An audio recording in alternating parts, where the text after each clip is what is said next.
Okay then everyone, so we enjoyed it yesterday. I mean, to be honest, we were treated when there were three great games, I thought. Even though the Mexico game was only a 1-0, obviously Cameroon had a lot of chances. I didn't expect them to have so many. The amount of chances Mexico had, I expected. I thought that they would have scored another two where they should have. Linesman was a bit cockeyed, to be honest with you. He was calling a lot of offsides in that first half that just simply weren't. 2 goals disallowed wrongly, in my opinion, but the Mexicans played some really quick tempoed, really fluent football, didn't they? Usually expect that from Mexico, but they even exceeded my expectations, to be honest with you. Like I said, Herrera, the main man in midfield, was bossing it, to be honest. And Santos looked amazing up front, fair play to him. He was one of the players that's failed in England. But you just can't fault it, really, can you? Cameroon looked dangerous when they did get forward. Mexico looked a little lacking in their defence, I think. When it comes to Brazil and Mexico, I don't think Brazil are going to handle Mexico's play. But then Brazil, I think, could maybe turn over Mexico's defence. We'll have to wait and see. I think that's going to be a top game in the making there. So the second game, who really expected that? I mean, I had my treble on. I thought I was going to win quite comfortably, especially when Spain went 1-0 up. But the one thing I put a Facebook status on about this, David Silva, through on goal, he takes that chance, in my opinion. Spain win. There's no way around that. Spain win, they're 2-0 up, Spain win. I think the equaliser just before half-time completely changed their team talk, completely changed their mentality. And in my opinion, they came out with, whatever attitude they came out with was obviously not the right one. Holland went in with the momentum in their favour. They brought it out with them for the second half, and boy did they freaking bring it, every time they went forward we thought they were going to score. Robin was unbelievable. He haven't lost any of it. Obviously Bayern Munich are taking a step backwards, but Robin haven't. Van Persie just goes to show how bad Man United really were, because he obviously got himself a couple of goals, which he was struggling to do at Man United last season. So fair play to Holland. I mean, their defence, I thought, wouldn't hold against the Spanish. They're young, inexperienced defence, you could say.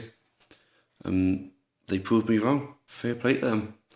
Obviously, I'm down a couple of quid, but, we were spoilt with a cracking game of football. Then Chile, Australia. Possibly a more surprising game than the Spain and Holland game, if you think about it, because after 15 minutes you thought, oh my God, they're going to get embarrassed here, Australia. And, you wouldn't have been surprised if they did, because they haven't really got any big names anymore. They haven't got any quality players that we really knew of, to be honest with you, other than Cahill and Bresciano. But I was really impressed with Matt Leckie. I thought he was a quality winger. I think he had a fantastic game. I wouldn't be surprised to see him make a move to England unless he's already in England. And I can't remember who said he played for. But I know I haven't heard of him before. So we'll wait and see with that one. The one player I mentioned in my earlier blog for Chile, who not a lot of people realise, is he actually scored the second goal, Valdivia. He's been playing in Brazil for a long time.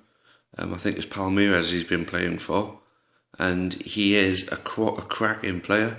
I've always said this about him, and he's one of one of the South Americans I've always thought would have got himself a move to the UK, but obviously, not the UK as such, but Europe. You know what I mean? Spain, Italy, where a lot of these players tend to end up.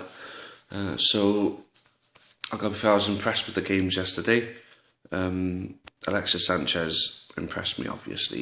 He's going to impress you, isn't he? He's had a cracking season for Barcelona, and for him to come in and come to the World Cup and bring that form with him. Chile are gonna have a good chance of giving Spain a good going. Spain, if they don't bring it against Chile, I'm afraid they could go out. The winners from 4 years ago going out in the group stages. I mean, it's crazy, absolutely crazy. Anyway, yeah. So that's rounding up the games we had yesterday, and like I said, some great football. 3 great games. We were pretty much spoiled, and now we got 4 games to look forward to later on today. The first one, Colombia and Greece. Now, the obvious choice there for me would usually be Colombia, but history in international tournaments would tell you to never underestimate the Greeks. Whether they've got a lot of well-known players, a lot of old players, a lot of players you've never heard of. I mean, like I say, they won the Euros in Portugal in 2004. Who really expected anybody other than Portugal to win that, you know? But Colombia have got too many good players for me. I think they'll see the Greeks off. But the one thing that will hold Colombia back is I noticed in their squad no Luis Muriel and no Falcao, 2 of their main men.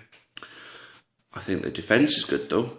I think they have got a quality defence, but they're not good by it. I don't think they're gonna do overly well.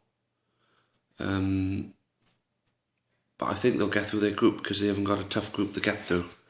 The other teams in their group, I've got a wall chart here, like a bit of a cheat sheet. So Ivory Coast and Japan. I mean, Colombia and Ivory Coast are your obvious choices, but the Greeks, like I say, don't underestimate them. Ivory Coast and Japan is another one, but that's not until 2 in the morning. Well, whether you're going to be up for that is Saturday, unless you've got work on Sunday. I can't see any reason why you wouldn't stay up to watch that one. I think that's going to be an obvious Ivory Coast win. The thing about Ivory Coast and Japan is it going to be a similar thing to Chile and Australia? Australia, could have pegged them back from being 2-0 down. Japan obviously only got... I apologise. Not long woke up. Japan have got a few good players, a bit like Japan, a few good players and a few players that we haven't really heard of, but they love their football in Japan. So some of their players might be budding players who, where the World Cup is the perfect stage for them to burst onto the scene. But we'll wait and see. But I think your money's got to go on Ivory Coast in that game. Moving on to Group D. England, Uruguay, Italy and Costa Rica. I think that's the one a lot of people are going to watch for, because I think the 2 teams that do come through that are going to be taken seriously, I mean very seriously in this competition. Uruguay against Costa Rica, that's going to be a 4-0, I think. If you want to go for a scorecast, I think 4-0 could be your score. England, Italy. It's going to be a tough game, isn't it? I still wouldn't say it would be a draw either. Someone's going to win that game, I think. And depending on Roy Hodgson's starting lineup, well, I think that's what it's going to come down to, is Hodgson's starting lineup. And I know I got a Liverpool affiliation, so you can say, oh, this is a biased view. But anybody who watched any Premier League football last year should really be agreeing with me, I reckon. I'm not going to expect everyone to agree with my opinion. Everyone has their own. But for me, if Roy Hodgson goes with the Liverpool players, if he starts with, he's obviously going to start with Gerrard, but if he starts with Sturridge, Sterling and Henderson along with Gerrard and Glenn Johnson, I think England could win that game. But I think if they don't start with them players, I've got a feeling they're going to be overrun by the Italians, and the Italians are going to win. I don't know, that's just my opinion, whether you agree with it or not. It's up to you guys. But either way, 4 big games of football. Saturday, I'm off Sunday, so can really go for it now, can you? you know. So hopefully all of you guys are off Sunday as well, or even if you're not and you can still do it. A few beers, bit of barbecue maybe if the weather's still good, and 4 big games of football. Bang on. Like I say, it's definitely shaping up to be a great World Cup. A few refereeing decisions have gone a bit iffy, but I guess you get that all over the place, don't you? Anyway, guys, thanks very much for watching again, and I say if you do disagree with anything I've said, feel free to leave a comment and call me a complete and utter twat if you want. Feel free, honestly. Yeah, so looking forward to the games now. So I'll see you guys tomorrow with day 4's predictions and day 3's reviews. Cheerio, guys.